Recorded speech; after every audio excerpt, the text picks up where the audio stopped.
अस्सलाम वालेकुम। आज जो मैं रेसिपी आपके लिए लेकर आई हूँ ये कोई आम पराठा नहीं है, बल्कि बच्चों के लिए बहुत ही स्पेशल किस्म का पराठा बनाएंगे, कुछ ख़ास ऐसे अज्जा के साथ जिनसे बच्चों की ग़िज़ाई ज़रूरियात मुकम्मल हो जाएं और बच्चों को एनर्जी भी मिले और साथ साथ मज़ा भी आए। ये ऐसा पराठा है कि बच्चे आपसे बार बार फरमाइश करके बनवाएंगे, इसलिए टाइम बिल्कुल ज़ाया नहीं करते और जल्दी से स्टार्ट करते हैं। बिस्मिल्लाहिर्रहमानिर्रहीम। आपने देसी गंदम का आटा लेना है, इसके लिए 1.5 कप, क्योंकि जो वाइट आटा होता है उसमें इतनी ग़िज़ाइयत नहीं होती। साथ में इसके लेंगे चावल का आटा आधा कप, ये भी बहुत ही बेहतर है बच्चों की सेहत के लिए। नमक हस्बे ज़ायका 1/2 टीस्पून के बराबर आपने लेना है। इन तीनों चीज़ों को आपने बहुत अच्छे से मिक्स कर लेना है। इसमें हम जो जो अज्जा शामिल करेंगे वो बच्चों को हेल्थ वाइज बहुत ज़रूरी है। छोटे बच्चों के लिए ये आप पराठा बनाएं, उनकी हेल्थ के लिए बहुत बेनिफिट देगा। आपने इसमें शामिल करने हैं 2 अंडे, जो प्रोटीन का ख़जाना है और बच्चों की डाइट के लिए बहुत ज़रूरी। और साथ में सबसे अहम चीज़ जाएगी शहद आपने लाजमी इसमें ऐड करना है। आपने 2 टेबलस्पून भर के इसमें शहद शामिल करना है। इससे रोटी का फ्लेवर और मज़ीद अच्छा हो जाएगा और बच्चे बहुत शौक़ से खाएंगे। इसको आप अच्छे से मिक्स कर लें। साथ में इसके आपने डालना है 1 टेबलस्पून देसी घी। अगर आपके पास देसी घी नहीं है तो आप नाशपाती भी यूज़ कर सकते हैं, लेकिन देसी घी से पराठे का मज़ीद बहुत अच्छा मज़ा आता है। इस तरह आपने इसको मिक्स करना है और इसकी स्पेशल ख़ास बात, आपने इसको गूंदना दूध के साथ है।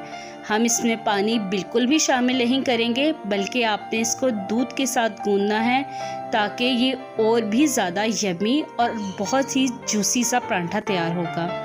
इसको आपने इस तरह अच्छे से मिक्स कर लेना है, गूंद लेना है। जितना अच्छा आप ये इस आटे को गूंदेंगे उतना ही इसका पराठा या रोटी सॉफ्ट और मज़े की बनेगी। इस तरह से आपने अच्छी तरह इसको 5 से 10 मिनट के लिए अच्छे से गूंदना है।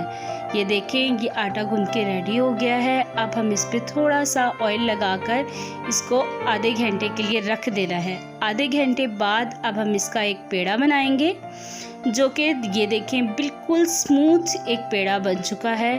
अब आपने फिंगर्स की मदद से थोड़ा सा घी लगाना है और इस तरह से इसको बढ़ाते जाना है। इस तरह अब आपने इस तरह फोल्ड करना है इसको, और इसको बल वाला जैसे हम पराठा बनाते हैं बिल्कुल इसी तरह से ही एक पेड़ा बना लेना है। पेड़ा बनाने के बाद अब आपने बेलन की मदद से इसको हल्के हाथ से बेलना है ताकि ये एक रोटी की शक्ल इख्तियार कर ले। बारी आती है इसके फ्राइंग की। आपने तवे पर हल्का सा घी लगा लेना है और उसके बाद ये आपने जो पराठा तैयार किया है वो आपने इस पर डाल देना है। आंच को बिल्कुल धीमा रखना है, हल्की हल्की आंच पर आपने इसको पकने देना है। जब एक साइड से हल्का सा कलर आने लगे, आपको लगे रोटी पकना स्टार्ट हो गई है, तो साइड से थोड़ा सा घी ऐड कर दें और इस तरह इसको घुमाते जाएं।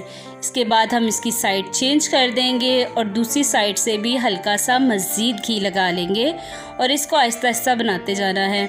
ये पराठा छोटे बच्चों की ग़िज़ाई ज़रूरियात पूरी करता है, बल्कि जिन लोगों को ये शिकायत है कि उनके बच्चे मोटे नहीं हैं या वो कुछ खाते नहीं हैं, तो आप ये उनको पराठा बना के दें। इंशाल्लाह उनकी सेहत पे भी फ़र्क पड़ेगा और सबसे बड़ी बात, बच्चे आपसे ख़ुद फरमाइश करेंगे कि मम्मा हमने ये खाना है।